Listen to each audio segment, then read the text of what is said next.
Hola, hoy vamos a hablar de zapatos históricos extravagantes. Titulé a mi video de hoy Zapatos, extravagancia y ostentación, una relación literalmente incómoda, y no es broma. Hoy en día, por supuesto, hay muchísimos zapatos que son extravagantes. La humanidad ha crecido en número salvajemente y las zapaterías están llenas de zapatos normales, zapatos prácticos, zapatos con unas plataformas increíblemente altas, zapatos de colores fluorescentes. Pero esto no es ninguna novedad del siglo XXI, ni siquiera del siglo XX. Históricamente ha habido multitud de zapatos que, más allá de la función primera, que debería haber sido simplemente proteger el pie para poder caminar, porque parece que de todo el atuendo que una persona puede ponerse, el zapato es el más práctico, están tratando de hacer o de transmitir algo más. Pienso, por ejemplo, en las sandalias que se encontraron en la tumba de Tumotse III, que se sabe que pertenecieron a sus 3 esposas y que son literalmente de oro puro. Son del siglo XV antes de Jesucristo. Unas sandalias pensadas no para salir al mercado, ¿verdad?, y comprar unos dátiles, sino para un propósito ceremonial exclusivamente.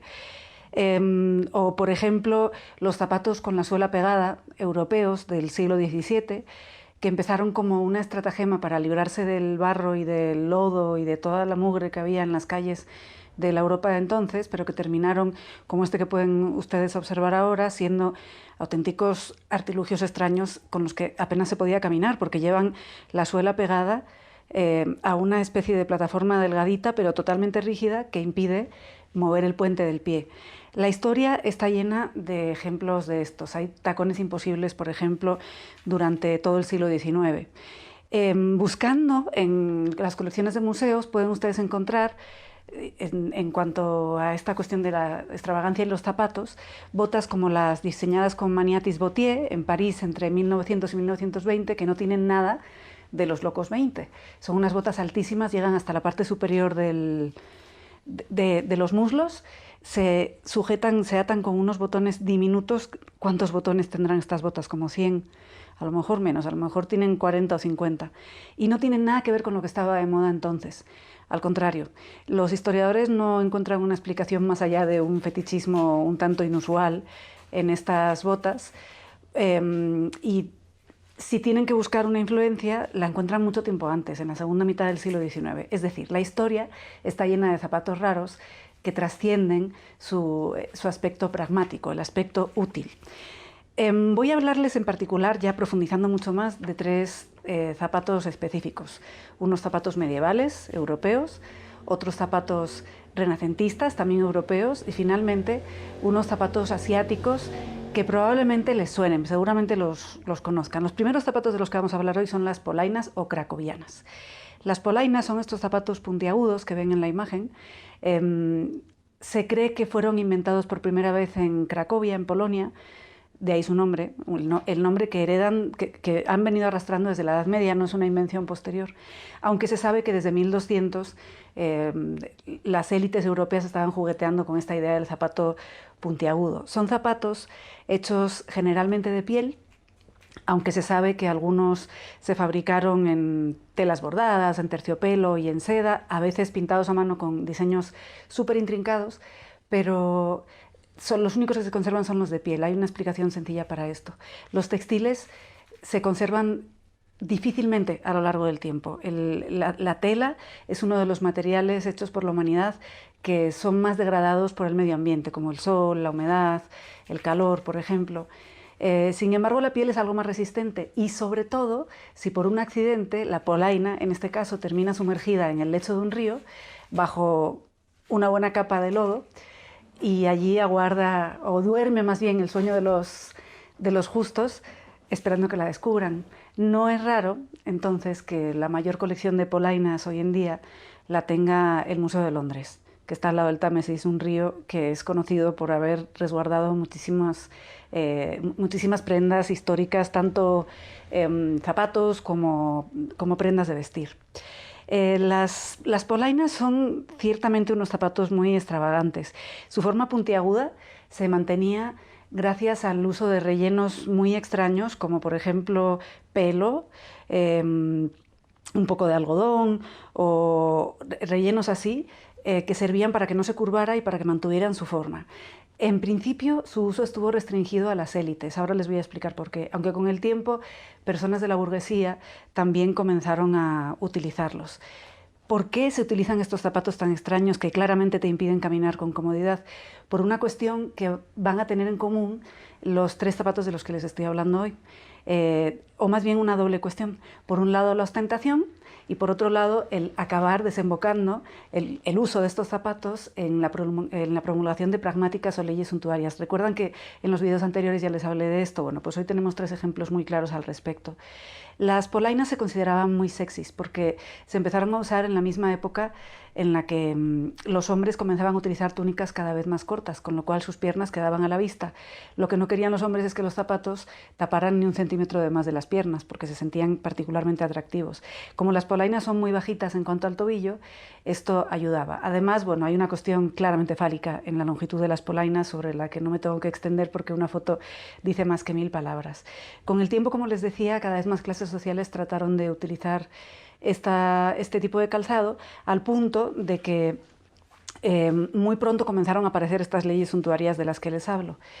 La primera fue en 1368 en París, pero para 1463 el Parlamento británico ya estableció que quienes no fueran lords no podían utilizar polainas de más de 2 pulgadas de longitud. Finalmente, en 1475 se pasan de moda, pero no sin antes haber estado 100 años completos de rabiosa actualidad en Europa.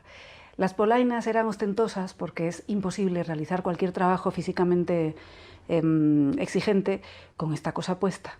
A duras penas vas a poder caminar, te vas a sentir como una mezcla de pingüino, foca y quién sabe qué más, y alguna ave extraña.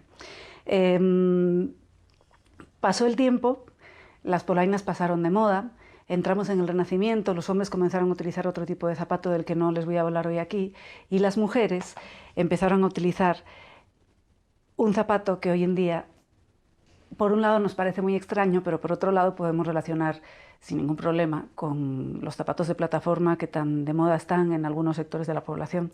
Hablo de los chapines o chopines. Estos zapatos se cree que penetran, o la moda penetra en Europa a través de Turquía, llega a Venecia, pero sobre todo se asienta en España en el siglo XVI y luego incluso en una parte del siglo XVII. Coincide el que se pongan de moda los chapines con una época en la que Italia va perdiendo su influencia en la moda europea y es la moda española la que empieza a marcar el paso. ¿Cómo es la moda española de esta época? Bueno, pues la femenina, quiero decir, es una moda que si tuviéramos que resumirla geométricamente diríamos que se basa en 2 conos, uno invertido para el tronco y otro normal, un cono o un triángulo visto en plano para cubrir la parte del cuerpo de la mujer que va de cintura para abajo. El tronco tiene que estar completamente liso y la falda no puede tener ningún pliegue. Esta es la moda. ¿A qué ayudan las polainas? Bueno, los chapines. Los chapines ayudan, en cuanto a esta silueta, a alargar la falda, a alargar la forma general del cuerpo de la mujer y a estilizarla. Pero ayudan a muchas más cosas. Los chapines, tal y como los define el diccionario de autoridades, son unos zapatos con una plataforma generalmente hecha de corcho que puede medir entre 5 y 10 centímetros, muchas veces recubiertos de tela como terciopelo o seda e incluso de hilo de oro, plata o piedras preciosas, porque con el tiempo se van volviendo un instrumento de ostentación. Ahora voy a entrar un poquito más en profundidad a explicarles qué es eso. Y sujetos al pie con unas cintas por la parte del empeine, cubriendo muchas veces lo que es la última capa antes de llegar al pie, que es otro zapato. Los chapines en ese sentido se parecen mucho, por ejemplo, a los suecos holandeses o a las madreñas asturianas. Les decía que cumplen varias funciones, no únicamente alargar ópticamente la longitud de la silueta femenina. Una de las principales es evitar que la ropa, que es carísima y se considera una inversión en el Renacimiento, toque el piso, al estar más alejada de él. El piso está lleno de mugre, de fango, de humedad, y no se quiere que lo toque. Otro de los objetivos es alargar la figura de la mujer. Y finalmente, de una manera indirecta, el que una mujer lleve chapines la categoriza como una mujer adulta, porque su uso siempre estuvo restringido a las mujeres que ya estaban casadas. Los chapines con el tiempo se van a convertir en un signo de distinción porque impiden caminar con normalidad, y de hecho el andar de los chapines se volverá muy popular y se considerará ese bamboleo. Hay historiadoras que le han puesto incluso palabras muy elegantes: una movilidad solemne, afín con la deseada gravedad española, diría Diana Fernández, por ejemplo. Va su uso a dar lugar a muchísimos dichos populares, e incluso se va a mencionar en obras de Shakespeare o de Lope de Vega. Les traigo un fragmento de Lope de Vega para leérselo enseguida. Por ejemplo, en el siglo XVI se inventa la expresión poner o ponerse los chapines. ¿Qué significa esto? Según el diccionario de autoridades, significa elevar a uno a grado superior y a puesto y dignidad decorosa sin concurrir en él los méritos que le corresponden para ello, o también poner en estado a una mujer casándola y dándola diferente nombre o empleo de mera doncella. Y así en lo antiguo equivalía esta locución a lo mismo que casarse.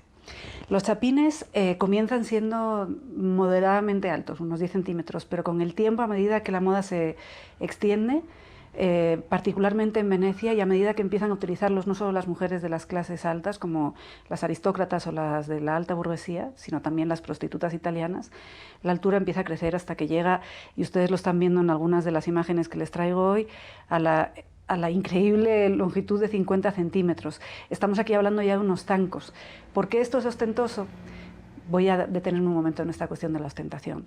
Thorstein Veblen, un economista bastante rencoroso del siglo XIX que estudió a las élites norteamericanas, decía que cuando los ricos ostentan, lo que hacen es mostrarle al mundo su riqueza. La riqueza se puede mostrar de varias maneras. Una de ellas es la obvia. Por ejemplo, me pongo un collar de vueltas de 4 perlas para demostrarle al mundo que tengo dinero para comprarme ese collar. Hay otra que no es tan obvia y que tiene que ver con aquello que dejas de poder hacer por culpa de tu indumentaria. En el caso de los chapines, dejas de poder, igual que pasaba con las polainas, dejas de poder caminar con comodidad y por lo tanto no puedes tampoco realizar ningún trabajo que sea físicamente exigente. ¿Quiénes realizan trabajos físicamente exigentes? Los pobres, los campesinos, los artesanos, la gente que está en la calle ganándose la vida. Los ricos no lo necesitan porque alguien lo hace por ellos. Por eso los chapines se convierten con el tiempo en un signo de ostentación.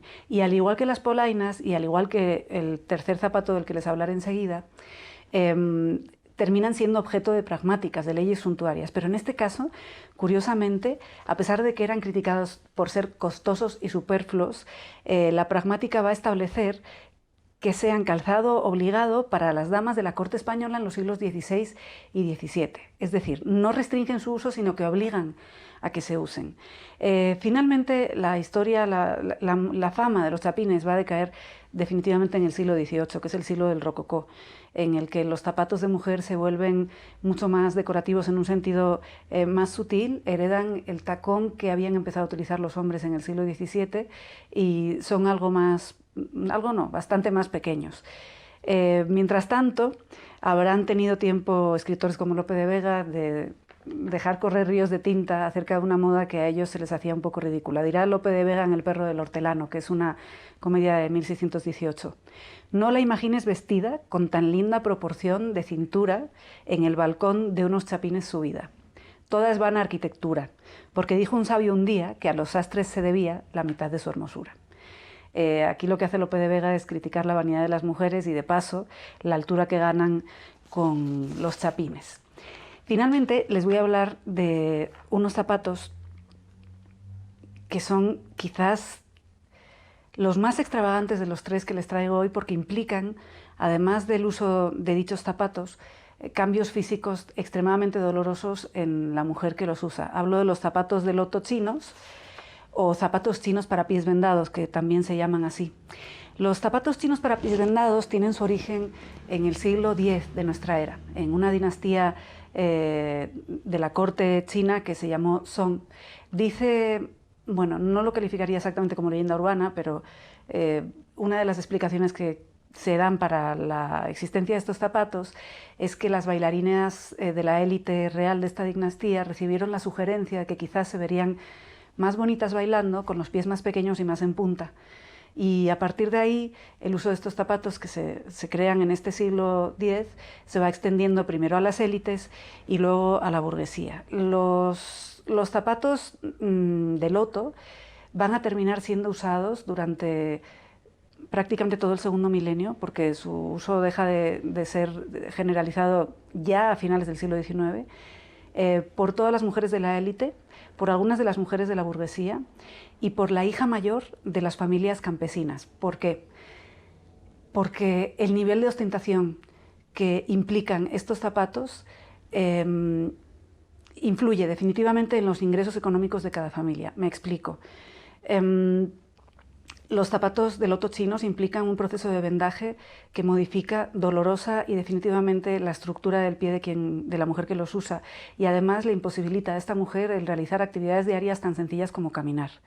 Sí pueden caminar con un caminado que una vez más se considera muy sexy en la China de entonces, pero por supuesto no van a poder arar un campo o realizar trabajos físicos exigentes, de nuevo, de manera que las familias campesinas se pueden permitir convertir en una dama de la alta sociedad por medio de un matrimonio ventajoso a su primera hija, pero no a las demás van a tener que trabajar. ¿Por qué consiguen las mujeres matrimonios ventajosos con estos zapatos? Pues por dos motivos. Primero, porque los hombres con el paso del tiempo, los hombres de la élite empiezan a considerar la forma de caminado de las mujeres que tienen los pies vendados muy sensual. Y también porque ellos pueden ostentar su riqueza por medio de su mujer. Pueden decirle al mundo: tengo tanto dinero que no necesito que mi mujer trabaje, tengo un montón de criadas que hacen el trabajo que mi mujer haría, de manera que el capital simbólico que los esposos que tienen esposas con los pies vendados acumulan por medio de esta estrategia vestimentaria es más que notorio. A finales del siglo XIX cada vez se va reduciendo más esta práctica vestimentaria. Para inicios del siglo XX los sucesivos gobiernos chinos van poniendo en práctica campañas oficiales que los denostan, diciendo que es una práctica bárbara y arcaica, y finalmente en 1949 el gobierno comunista de Mao la va a prohibir definitivamente. Aún así, todavía hoy en día pueden encontrarse en algunos lugares recónditos de China mujeres muy ancianas que utilizan estos zapatos y que tienen los pies, enseguida van a ver, completamente deformados.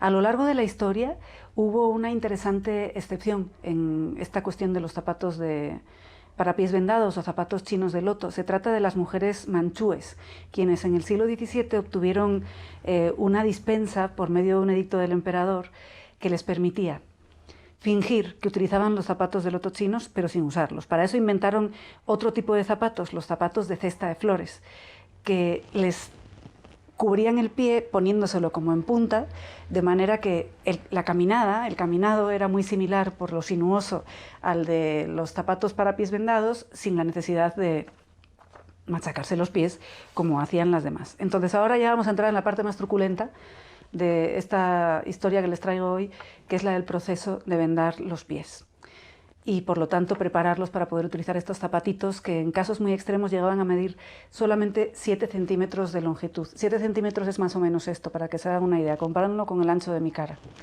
El proceso de vendado duraba muchos años, comenzaba entre los 2 y los 5 años de la niña muy pequeña, y generalmente se iniciaba en invierno porque se pensaba que al estar el cuerpo un poco entumecido por el frío y la humedad del invierno sentía menos dolor. Es un proceso increíblemente doloroso este. Lo que se hacía primero era sumergir los piececitos de la niña chiquita en un baño de sangre de animal y hierbas para reblandecer los tejidos. Después de eso se le cortaban las uñas al ras, en el mejor de los casos, para impedir que con el crecimiento de estas uñas se produjeran cortes en la planta del pie y se pudieran infectar los pies. En los casos más extremos, a la niña se le retiraban completamente las uñas para que nunca le volvieran a crecer y así se evitara el principal riesgo de esta práctica, que es el de la infección y la posterior muerte por septicemia. Una vez que se había hecho todo esto en el piececito, se comenzaba a vendar el pie. Imagínense que este es mi pie, sé que no es mi pie, pero bueno, traten de imaginarlo. Lo que se hacía era doblar los dedos hacia abajo y hacia atrás, rompiendo algunos y quebrando también el arco del pie, de manera que no es que se impidiera el crecimiento del pie, sino que, como si fuera una garra, se doblaba hacia abajo y hacia atrás. El vendaje, con vendas de 5 centímetros de ancho y 3 metros de largo, se hacía con forma de 8, y se hacían los 8 todas las veces necesarias hasta que el pie quedaba completamente comprimido.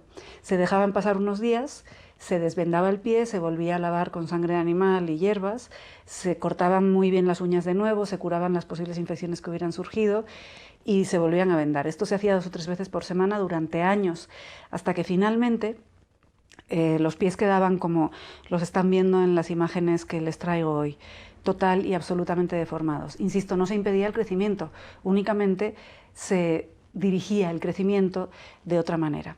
El dolor era espantoso, y de hecho era un dolor que acompañaba a estas mujeres toda su vida, porque esas roturas artificiales del pie molestaban particularmente cuando aumentaba el frío y la humedad en China. Eso no significa que estas mujeres, y esto que voy a decir puede ser un poco polémico, que estas mujeres estuvieran totalmente descontentas con esta práctica. Era muy dolorosa, pero por una cuestión cultural muchas de ellas la tenían más que aceptada, porque además, en términos de estatus, su posición mejoraba muchísimo. Terminaban casadas con un hombre de muy buena posición social, tenían muchas criadas y la gente en general las veía con admiración. Por eso es que fue una práctica tan extendida en el tiempo. Durante 1000 años prácticamente la encontramos a lo largo de China. ¿Cómo son? Bueno, ustedes ya se habrán hecho una idea por las imágenes que han visto en la presentación, ¿no? Pero ¿cómo son estos zapatos? Bueno, casi todos están hechos de algodón y seda, algunos llevan un talón de madera y están ricamente bordados con motivos de animales y de flores, con este hilo de seda de colores vivos tan típicamente chinos. Algunos son tan pequeños que solo cabe la punta del pie, para generar la ilusión de que el pie es aún más pequeño, pero en general permiten que este pie completamente deformado se quede incrustado en ellos y adornan, básicamente, porque caminar no vas a poder caminar con ellos puestos. Entonces vamos a hacer un repaso. Las polainas son ostentosas porque con un zapato tan largo no puedes arar un campo, por ejemplo, y por lo tanto se las pone quien quiere, pero sobre todo quien se lo puede permitir. Por supuesto, las pragmáticas terminan regulando su uso hasta que finalmente el péndulo de la moda hace que se pasen de moda. Los chapines son ostentosos porque con esa altura imposibilitan caminar a buen ritmo y además generan una suerte de movimiento extraño al caminar que tampoco es que sea muy práctico. Las pragmáticas, en el caso de los chapines, hacen que resulten de uso obligado para las mujeres de la corte española. Y finalmente, los zapatos de pies vendados o de flor de loto chinos son el caso más extremo, porque de esta relación tan polémica entre el calzado, la extravagancia y la ostentación, porque el tipo de ostentación que imponen a las mujeres que los utilizan implica un precio durísimo, muy fuerte a pagar, que es la deformación para siempre de sus cuerpos, en una de las áreas más sensibles y más útiles del cuerpo, que es la de los pies, porque con los pies caminamos. Como podrán ver, no necesitamos mirar los escaparates de hoy en día para escandalizarnos con diseños extravagantes para los pies. Podemos mirar un poquito hacia atrás en la historia y quedarnos boquiabiertas con todo lo que esta tiene que ofrecernos. Espero que les haya gustado el video. Nos vemos en el siguiente.